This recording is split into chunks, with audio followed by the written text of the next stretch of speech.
Dear Professor Graf, I'm very happy to have you on my podcast. And the last time we saw each other was in Petra at the conference in 2018. I hope you're doing very, very well. I hope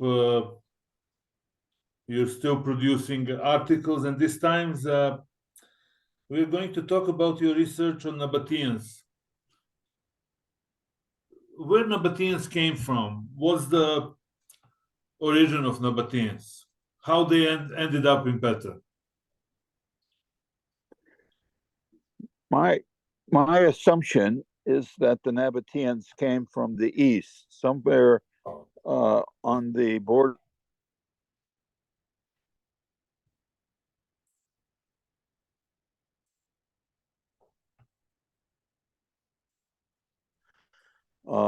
And migrated of Aramaic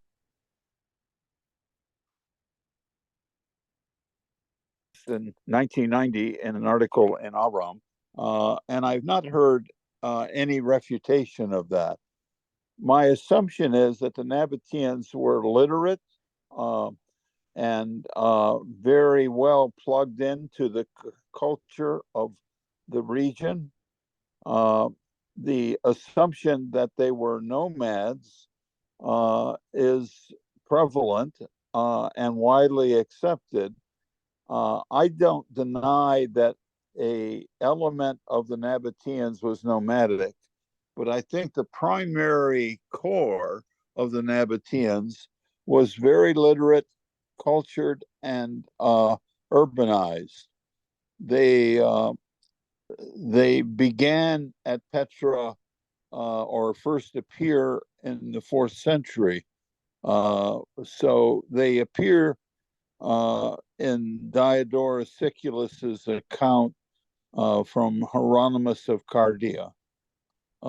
And my assumption is that they've migrated to that area by that time. The problem is that we know very little about the Nabataeans prior to that period or even afterwards for a century or so. And my big drive in my later years has been to try to demonstrate that the Nabataeans were an urbanized element in the 3rd century and 2nd century before the Roman appearance. And I argue that on the basis of a number of elements: archaeological, numismatic, and some papyri that have been recently published in 2001, all seem to suggest that the Nabataeans were highly urbanized and also plugged into the major political entities like the Ptolemies in Egypt by the 3rd century.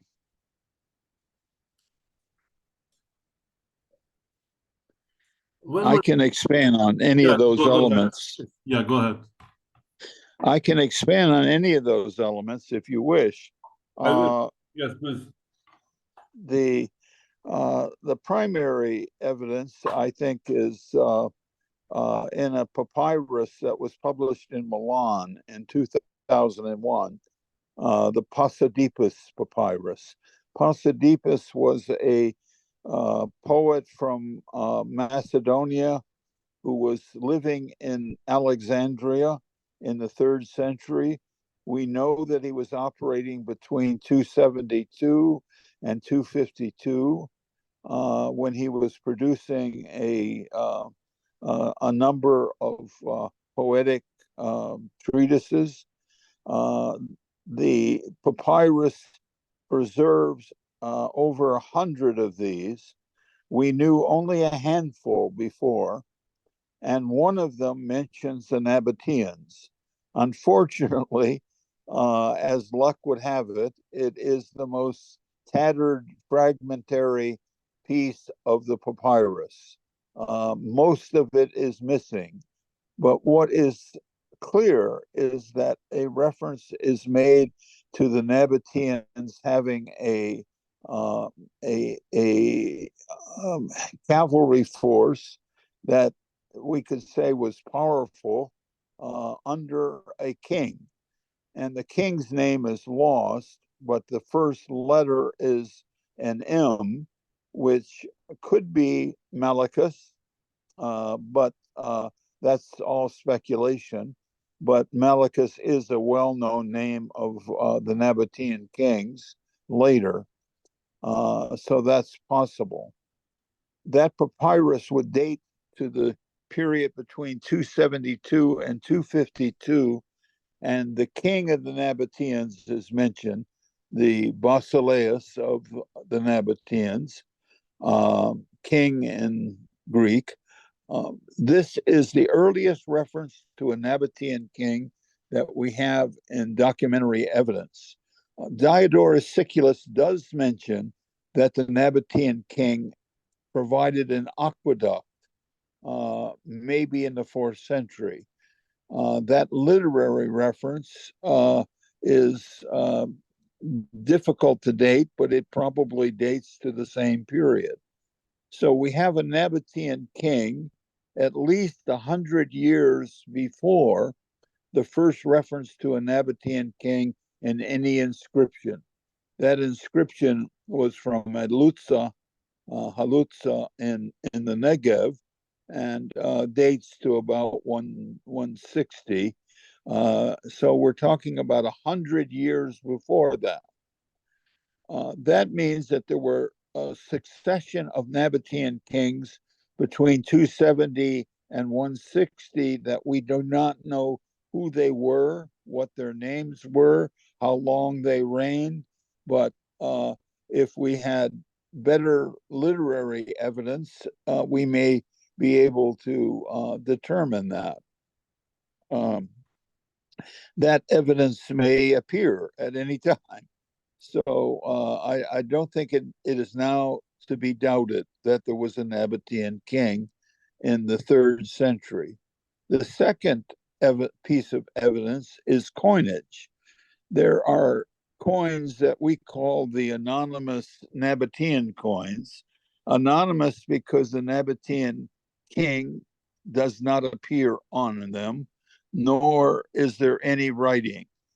On the obverse, there is a picture of Athena, and on the reverse, Nike with scales weighing, and an owl sometime on the back. But these coins have been appearing at various places in the Negev and in Petra and in Nabataean sites in recent years to a large extent.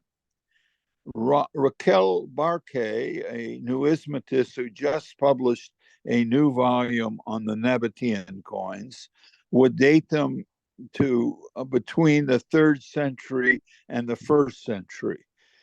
4 types. In my excavations at Petra, we found the 2nd type, which she would date to around 200 to 175. And these coins were overstruck, a number of them, on Ptolemaic coins. So the association of the Pausanias papyrus with the Ptolemies in Egypt and the coins all correlate together very well. The earliest types were overstruck on 3rd century Ptolemaic coins. So they are dated to the 3rd century. The coins I found were not overstruck. They're the 2nd type. And then there was a 3rd and 4th type that was much later, in the late 2nd century and early 1st century. So we have a string of coins that were being produced by the Nabataeans for a century and a half before the coinage begins to designate the kings in the 1st century BC. And excavations at Petra seem to correlate very well with this. My excavations along the colonnaded street, directed between 2004 to 2007, produced a lot of Greek pottery, some amphora, Greek wine amphora or jars, and the pottery begins in the 5th century and into the 4th century. We also found a coin, as far as I know, the only stratified coin of this nature at Petra, that is a pseudo-Athenian type with the head of Athena on the obverse and on the reverse an owl, kind of a reflection of Athenian coinage at the time. Pretty crude. At the time that I found it, there were only a handful known. But in excavations at Hegra in Saudi Arabia in recent years, hundreds of these coins have been found. And I also know that at Tama, the excavator found a coin that it correlates well with our coin, which we would date to the 4th to the 3rd century. And that coin is found at also Duma in the Gulf area of Saudi Arabia in the far north. All of these sites are well-known Nabataean sites. Duma, Tama, Hegra, and all of this suggests that the distribution was wide scale across all of North Arabia. And more of these coins are appearing.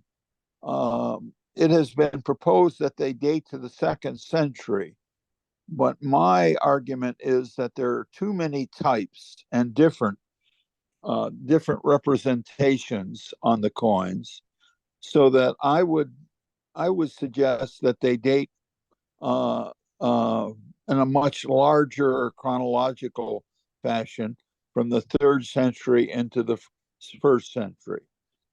As to who produced the coins, since there is no inscription on them, what I would argue is that it may be the Caterite Confederacy, which may be the confederacy from which the Nabataeans sprung.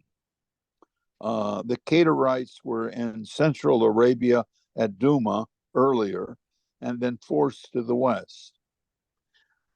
In the Jordanian Museum of Numismatics in Amman, I visited and asked if there were any coins like the one I discovered at Petra.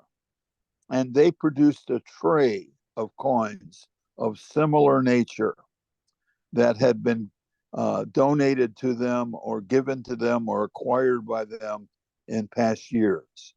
I'm sure that represents only a minority of the coins that are in existence in Petra and the region, so that we have a large numismatic piece of evidence now to support trade and interaction across North Arabia in the 3rd and 2nd century. All of this supports, I feel, the Nabataeans as being very urbanized, at least the core of the Nabataeans, in the 3rd and 2nd century, and perhaps earlier, but we have the evidence is lacking. But all of this goes against the idea that the Nabataeans were nomadic from the very beginning to the Roman period, when they became sedentarized and created towns and cities and so forth. The evidence for the Nabataean population in the 3rd and 2nd century is very sparse, though. And admittedly, that's the case. There are what I would call farmsteads and small conglomerations, not towns, but farmsteads that were exploiting the land in the third and second century. Not many of these have been excavated. A few have, but not many. But there is no evidence for large urbanization until the first century BC, when we begin to get towns and villages that are Nabataean. And we base that on the pottery, which we associate with the Nabataeans, that really begins in the second century and into the first century AD. For at least 250 years, the Nabataeans were producing pottery that was very refined, what we call painted pottery, and or eggshell ware. And it extends, as Kyria Amr in Amman has demonstrated, into the Roman period, the second century AD and the third century AD, perhaps as late as the fourth century, so that the Nabataeans were not eliminated or exterminated by the Romans. They continued to exist in the area, producing the pottery that they had in earlier years. The inscriptions in Nabataean Aramaic seem to die out around the time of the province. There's no dated Nabataean inscription from Petra, strangely enough. Greek seems to have taken over almost immediately as the lingua franca for the area and region. And Aramaic is very, very rare. There are now over 100 Nabataean inscriptions with dates. And most of those dates are to Nabataean kings, but a few date to after the Roman annexation. And they are beginning to accumulate so that we now have numismatic, epigraphic, ceramic evidence to indicate the presence of the Nabataeans. What were political and economic relations between Ptolemaic Egypt and the Nabataean kingdom? Because Nabataean kingdom didn't revolve only around Petra. We're talking about the territory from modern day northwestern Saudi Arabia all the way to Damascus, including Negev and including parts of Sinai. Yes, good point. The Nabataeans are often often confined to Petra, but the Nabataeans were everywhere. We now know that there were Nabataeans in Saudi Arabia and in Yemen in the pre-Roman period. There is a bilingual Sabaean South Arabian inscription near Marib in Saudi in Yemen that is a dedication in the time of Aratus IV. There are Nabataeans inscriptions at other places and Nabataean pottery. At Kiryat al-Fau, there's a large collection of Nabataean pottery and inscriptions, which have never been published as far as I know. So that this is very close to Yemen in the south, and it indicates the trade routes coming forth. I directed excavations at in near Yemen at Khamis Musheit, at a site that we don't know the name of it, but we found a couple of pieces of Nabataean fineware. Some of it was very similar to that at Petra, one piece, and the other piece seems to be thicker and not of the same constituency as the other piece, so that there may have been other areas where the pottery was being produced.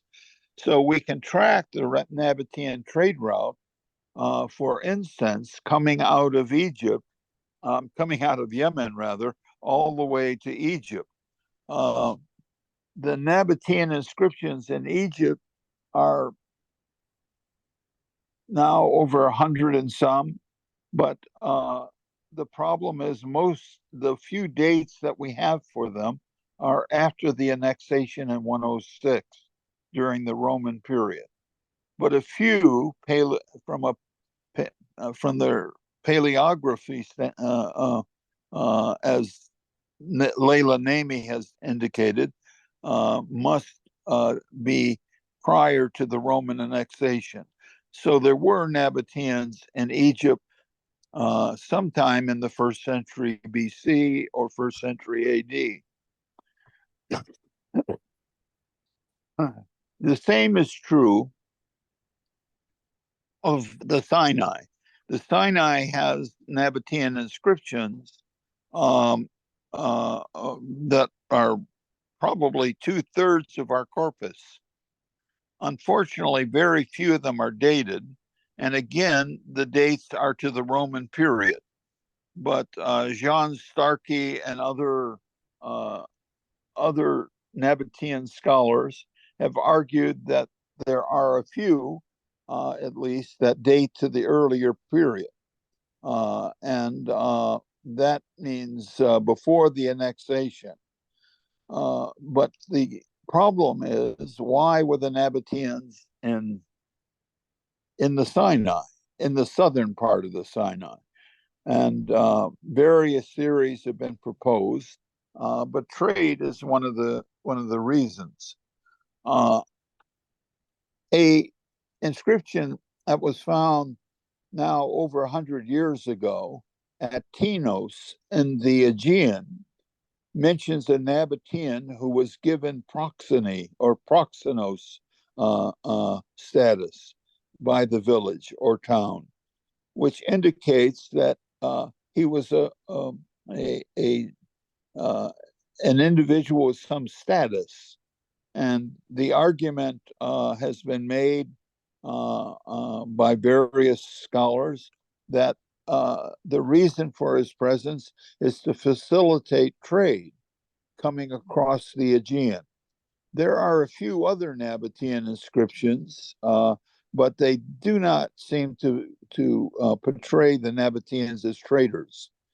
One of the enigmas is that the Nabataeans are known as traders by the Romans. Apuleius in the 2nd century AD mentions various people, and he says something about Nabataean traders. So the Nabataeans were still known as traders in the 2nd century AD.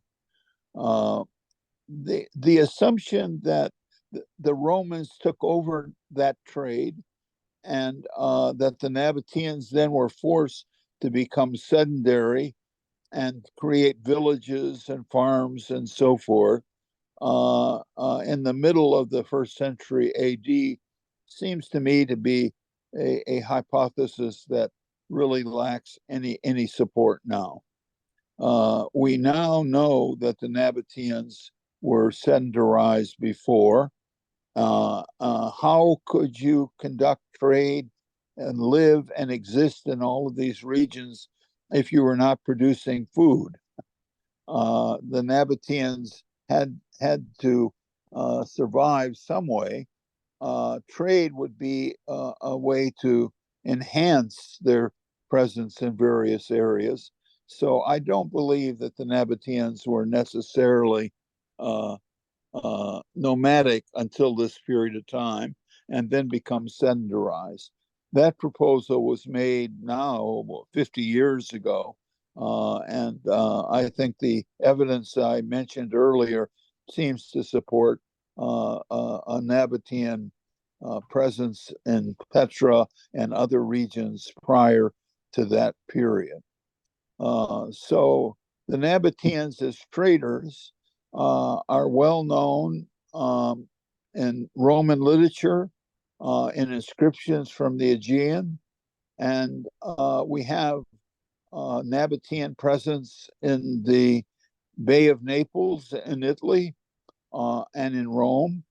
I recently published several inscriptions. One was known since 1940, a bilingual Nabataean inscription, which is in Greek and in Latin, but mentions a Nabataean king whose name is missing in the inscription. And it indicates an embassy had been in contact with Rome.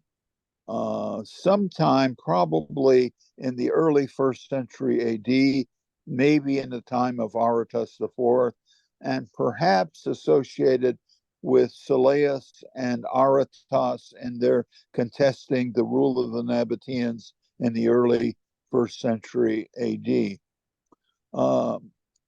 And a second inscription, I date later to Malichus II. It was dated to Malichus I, but the paleography, I think, supports a later date. And it was found in the Roman in the Roman city. I think in 1988, something like that. Just a recent find. What I find interesting is we know a lot of embassies that were interacting with the Romans in the second and 1st century BC and 1st century AD. And yet we have evidence of 2 inscriptions for the Nabataeans. For example, Herod the Great was sending embassies and various representatives to Rome continually, according to Josephus, in the 1st century BC and 1st century AD. And yet we don't have any evidence of those embassies by the Judeans at this time. Whereas our evidence for Nabataean embassies is very limited in in literary evidence, but we have epigraphic evidence to support at least the presence of 2 embassies at the 1st century AD. So the Nabataean network that you're alluding to was extensive and broadly across the whole Mediterranean, from Italy to Yemen, during the ancient period. We also have onomasticon of the New Aramaic ostraca, which provides new insight into demography of Idumea during the Persian period. And on the basis of the analysis, which was published in 1996, it consists some 426 Idumean ostraca, and 346 legible names are mentioned.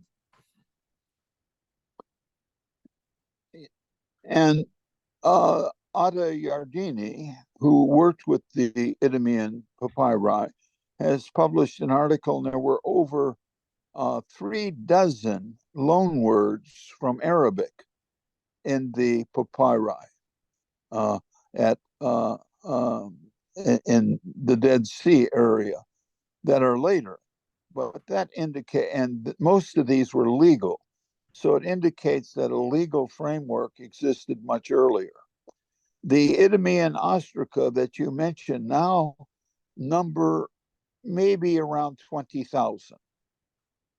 And according to the analysis of linguists, a large representation of the names are of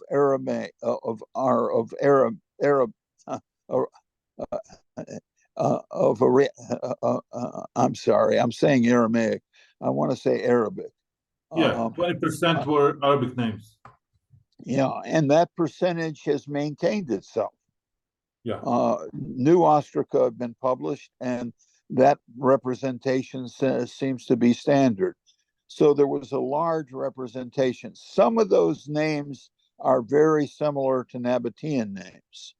So one could argue that the Nabataeans in the 4th century, these ostraca are dated into the Macedonian period of Alexander the Great in the late 4th century. I think maybe some of his successors are mentioned as well, so that they range from the Persian period into the early Macedonian period.